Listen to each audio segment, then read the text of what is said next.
Hi, I'm investigative journalist Mollye Barrows. I've been covering crime in Florida's Panhandle for years, and welcome to my series, Gulf Coast Confidential. From murders to mysteries, I explore some of the saltier stories that surface in Northwest Florida and all along the Gulf of Mexico.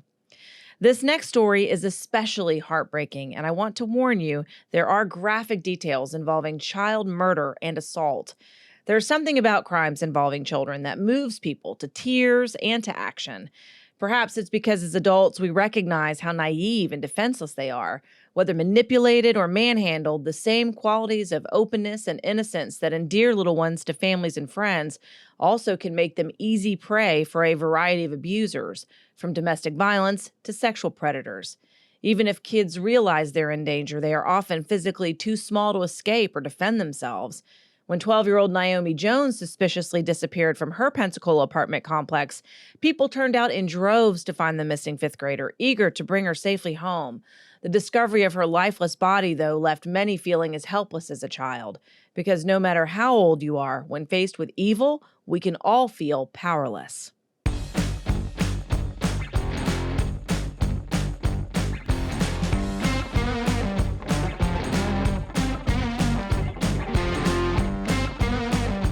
I'm investigative journalist Mollye Barrows. For years, I've covered the stories that made headlines in Northwest Florida and all along the Gulf Coast.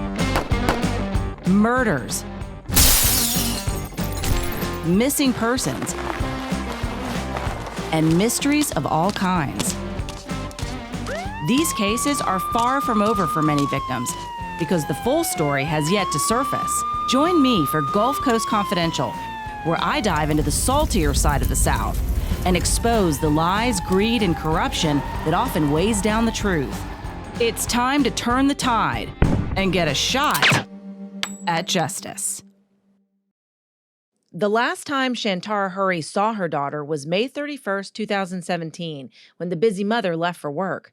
She held down 2 jobs to support her family, which included 12-year-old Naomi Jones and her 2 younger brothers, 10-year-old Emmanuel Hurry and 4-year-old Jaden Brooks. Summer break had just started and the kids were out of school. Normally, the children's grandmother watched them. She was planning to come over that afternoon, but later told police she had decided not to because she, quote, didn't want to get out in the rain. So Naomi and her brothers were home alone at their apartment in a complex called Aspen Creek, a small, well-kept complex in a wooded residential part of northeast Pensacola, Florida. The complex catered to folks on a smaller budget. 2 identical wood-sided buildings sit side by side, each 2 stories, with 4 units on either side of the buildings, 2 upstairs and 2 downstairs. Wooden railed balconies and staircases leading to the upstairs apartments give the complex a kind of homey and open feel. It's the kind of place where neighbors and visitors often run into each other. Hurry knew she could count on her daughter. Naomi was an obedient girl who was responsible and followed the rules. She left the middle schooler in charge of her 2 younger brothers and told them not to leave the apartment, to stay together if they had to walk the dog, and not to have any friends over. The usual requests, and usually there was no problem. The children's grandmother called late that morning to check on them. Tarai Jones told police nothing seemed out of the ordinary. Naomi never mentioned going anywhere or seemed like anything was wrong. It was all very normal, even her grandsons yelling in the background and Naomi hollering back at one of them to keep him in line, all while she was on the phone with her grandmother. Shantara Hurry also texted her daughter around lunchtime to see how things were going, and Naomi replied, "Good." Everything seemed fine, but that text was the last communication they would have. Not quite 2 hours later, Emmanuel called their mom to tell her their sister was gone. She had walked out the front door and did not return. The family already knew something was very wrong. Shantara left work and hurried home. Naomi wasn't there, but her purse and her cell phone were, causing the frantic mom to worry even more, because as she later told police, quote, she does not go anywhere without them, end quote. She also told them her daughter wouldn't walk far from the apartment complex and would never leave her youngest brother, Jaden, because, quote, that was her baby, end quote. Shantara Hurry knocked on doors, frantically looking for her daughter, but she was nowhere to be found. She tried her friends, and no one had seen her talk to her. When an Escambia sheriff's deputy got there to take a missing persons report, Hurry told him her daughter had never left like this before, had never run away before. But just in case, she told him every place she could think of where her daughter might be, including Dreamland Skate Center, because the little girl had plans to skate there later with her friends. But she wasn't there. She wasn't with friends, and she wasn't with family. A long night passed with no answers, the first of many. The next day, June 1st, 2017, the search began in earnest. Soon, local, state, and federal police were canvassing the neighborhood, searching for answers. No one had seen her, not even 38-year-old Robert LaTroy Howard, an Alabama man who lived part-time with his girlfriend in the same apartment complex. But there was something about Howard that stood out to the Florida Department of Law Enforcement agent who talked to him. The officer made a note that Howard was inconsistent about where he was that day, one of many leads authorities started to track down. They looked into boys Naomi Jones liked and had talked to online. They talked to a girl who had gone with a boy Naomi liked in case there was bad blood between them. But nobody knew anything about her disappearance. As they searched for the Ferry Pass middle schooler, investigators followed up on some suspicious items that had turned up near her apartment complex. They collected several shirts and a bloody napkin from a nearby dumpster. They also documented a pink camisole, a pair of panties, and a busted cell phone found at an area homeless camp in the woods.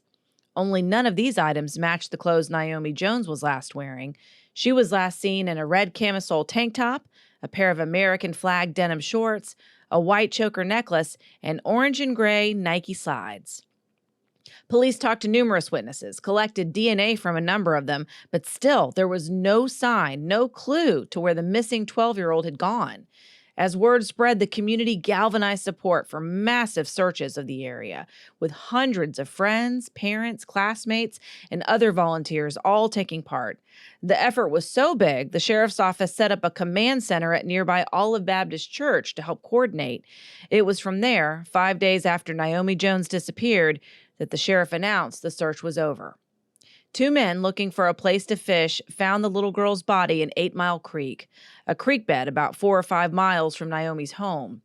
At first, they thought they had come across a deer until they got a closer look and realized the body was that of a child, and they called police. Quote, "That's her, isn't it?" End quote, one of the men asked when deputies arrived. Everyone in town had been talking about the little girl's disappearance, but this was not the outcome her family and supporters had been praying for. Naomi was lying face down in the creek, only half dressed. She still had on the red camisole and a bra, but her shorts were gone. Due to the condition of her body, deputies reported it was obvious she had been there for several days, exposed to the elements. However, the little girl who loved Hello Kitty and making glitter slime still had pink nail polish on her fingers and toes. Investigators also noted obvious injuries to the child's body, including injuries to her genitals, her neck, her throat, and ear, injuries that made them suspect foul play. An autopsy later confirmed what they suspected, that she had indeed been murdered and had died by asphyxiation. Naomi Jones' missing persons case was now a murder investigation. The Escambia Sheriff's Office, the Florida Department of Law Enforcement, and the FBI all took part in the search for answers. As they talked to people who lived in and around the complex, investigators soon developed a person of interest. The same someone who had been, quote-unquote, inconsistent about where he was at the time the little girl disappeared. Her part-time neighbor and convicted sex offender, Robert LaTroy Howard. Howard initially told police he wasn't in Pensacola when the girl went missing, that he was in his hometown of Brewton, Alabama. Police, though, knew there was more to his story. They found surveillance video of Howard's silver Nissan Altima driving around the bridge where Naomi's body was found, and they had evidence that his cell phone had also been there early the next morning after she disappeared. They dug into Howard's past, too, and found he had a criminal record. He had been convicted in 1999 on 2 counts of first-degree rape of 2 adult women and spent 15 years in prison. One of the victims was just 19 years old. When asked why he didn't register as a sex offender in Florida, where he was staying with his girlfriend half the time, Howard told police he didn't think he needed to because Alabama was where he lived and worked. Howard continued to deny that he had even been in the area and insisted he had nothing to do with the girl's disappearance. But as he talked, his story kept changing. And it wasn't long before police say the then 38-year-old man confessed to killing the child in what he called a quote-unquote violent act. Police recorded his nearly 3-hour-long statement in which he claimed Naomi Jones had come to his apartment and insisted on coming in. He said the little girl had quote unquote come on to him before he became angry and killed her. An autopsy showed Naomi, who stood just over 5 feet tall and weighed 97 pounds, had been strangled. Investigators also found duct tape in the fifth grader's hair and gum in her mouth, candy she had been chewing when Howard attacked her. Based on his account, investigators searched his apartment looking for DNA or other evidence. They searched next to the front door, where he may have pinned her against the wall at one point. They also searched the bathroom, and a corner of the tub tested positive for blood. Howard told police he put Naomi's body in the backseat of his car and drove all over the place before he decided what to do. He even drove all the way back home to Bruton, an Alabama town about an hour away, just over the Florida-Alabama state line, and spent the day there with her body in his car. He eventually returned to Pensacola and early the next morning stopped at the bridge at Detroit Boulevard and Ashland Avenue. While Naomi's family was desperately wondering where she was that night, Howard threw her lifeless body over the railing and into the creek below. He was charged with first-degree premeditated murder and kidnapping, with state prosecutors saying they intended to pursue the death penalty. However, the trial was pushed back 4 years, in part due to delays caused by COVID-19. Howard was finally tried for the girl's murder in August of 2021. When he was arrested, then State Attorney Bill Edens insisted his office would seek the death penalty. However, when the trial was still pending, the death penalty was taken off the table. Edens said new evidence and information made it no longer quote-unquote appropriate to pursue a death sentence should he be convicted, a decision he said Naomi's mother agreed with. The trial finally gave the public a chance to see what evidence the state had against Howard, and the details were every loving parent's nightmare. Howard claimed 12-year-old Naomi Jones insisted on coming into his apartment, despite his protests, and he got so mad he killed her. During his taped confession to investigators, Howard insisted he did not sexually assault her, but admitted he attacked her, saying he, quote, didn't mean to hurt the child, but I choked her out. I thought she just blacked out, but I choked her pretty damn good to the point where she wasn't breathing, end quote. The prosecution pushed back on Howard's claim that he choked the child out of anger that she wouldn't leave him alone. They said he was lying to hide the fact that he had kidnapped the friendly, outgoing girl after she had complimented his shoes outside his apartment. They told the jury he had taken Naomi with the intent of sexually assaulting her and killed her in the process while she still had gum in her mouth. Jurors took just 90 minutes to find Howard guilty of first-degree murder. Naomi's mother, Shantara, and her 14-year-old brother, Emmanuel, were given a chance to address Howard in court. The trial was covered extensively by local media, including the Pensacola News-Journal, who quoted the family below. Quote, what I lost is indescribable, Shantara Hurry told Howard. I lost a daughter, a sister, a granddaughter, a great-granddaughter. I am thankful for justice being served on my daughter's behalf today, and I will never forgive him for what he did to my child. And I hope he lives with it every day of his life. Christmas and birthdays for the past 4 years, nothing has been the same. My family has been torn apart, and I've been trying to keep it together all these years. The missing piece to the puzzle is gone, end quote. Emmanuel Hurry told Howard, quote, if you're a real man, why would you do that to a 12-year-old? You ain't nobody, and you don't scare me. You hear me? End quote. Robert Howard, now 44, was sentenced to life in prison. He is serving his time at Santa Rosa Annex Prison in Milton. He's still pursuing a new trial, but so far, his motions and appeals have been denied. The tragic murder of Naomi Jones continues to make headlines. The horrifying story has been the focus of a number of television news magazine shows and other coverage.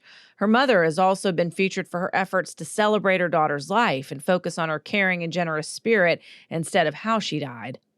Shantara Hurry sued the company that managed the apartment complex where they lived for negligent security. According to the Haggard Law Firm's website, which handled the lawsuit, the company failed to monitor the property for people living there, quote-unquote, off-lease, and that, quote, the case was fought predominantly on issues of notice, whether the defendants should have known that they had a violent sex offender living in this family community, end quote. The case was settled for $2 million. Naomi's mother continues to remember and celebrate the life of her child. In April of 2022, she posted a message on social media to Naomi on what would have been her 17th birthday, saying, quote, happy heavenly birthday, sweetheart. You are 17 years old today. I'm constantly wondering if you would have been taller than me, wondering what hairstyles you would have liked, the type of clothes you'd like to wear, what TikTok dances you'd be into. Today, we will celebrate you, your life. It's your day, Naomi." End quote. Her family finds encouragement and power in their faith, knowing that while Robert Howard may have taken Naomi's life, he can't take away their love for her and their belief that one day their family will be together again. Well, that's all for this episode of Gulf Coast Confidential. Thank you for joining me for Powerless. You can find this and other stories in my series on my Gulf Coast Confidential YouTube channel and wherever you get your favorite podcast. See you next time.